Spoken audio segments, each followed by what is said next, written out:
So Mike from Turnersville says the Eagles' window has to be now. Lane Johnson, Saquon Barkley, A.J. Brown all may have 2 peak seasons left, and replacing Hall of Famers isn't easy. Oh, yeah, it's obviously not easy to replace a Hall of Famer, but, you don't need to replace Hall of Famer with Hall of Famer, right? The Eagles have so much youth that they have so much youth and so much flexibility that there's no question in my mind they can do it. I mean, I look at where the Phillies are at. It's completely the Phillies are in a weird spot. The Eagles, and plus the Eagles, Jason Peters was an addition not via the draft, right? It was a trade, and they ended up paying him. So that is still an option. Now they are right now. That rarely happens, by the way, that you trade for a Pro Bowler. Yeah, but they've done it with Brandon Brooks. They've done it a couple times. But the tackle position is a little bit different. But here's the deal: they've been very fortunate with how great Lane Johnson has continued to play and what Jordan Mailata has become. Oh, it's incredible. A first-round pick and a seventh-round pick. Again, those are unicorn situations. And that's why the Eagles' offensive line is, one of the best in the NFL. By the way, I want you guys to judge because CJ goes, I can't believe it, Priest Holmes. Like Salciunas, huge Priest Holmes fan. Yeah. I have no argument. He's the best back of this century.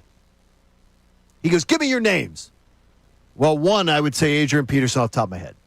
I don't know how he wasn't on the list. I would say Edgerrin James would come off my list. Edgerrin James would come off my lips before Priest Holmes.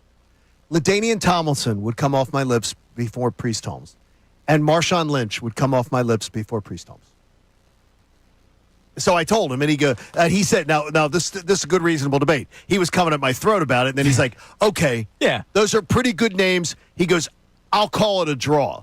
Now, I disagree with him on a draw. Right. I think I gave him names that are better. But then again, that's the give and take. That's cool. Absolutely. But it's like, so he goes, okay, those are pretty good names. They're really good names. Adrian Peterson, to me, is the first name I thought of. My only thing with the Priest Holmes thing, Priest Holmes? Are you kidding me? And he was all-pro 3 straight years, but then after that, it was it. He was done. Priest Holmes was a 5-hour energy. For 3 years. It was great. No, it was a 5-hour energy. He got the. It was a short time. Yeah. And he was spectacular. Right. He was tremendous. And awesome. Like a name that wasn't on that list that I'm actually kind of surprised not on the list. Who? Curtis Martin. I'm going to tell you this. I'm going to tell you that I'll argue that LaShawn McCoy could be argued ahead of Priest Holmes. And I don't even know how the numbers match up.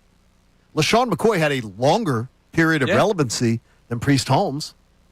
Yeah, their running back list was weird. I think that was the weirdest but I don't understand.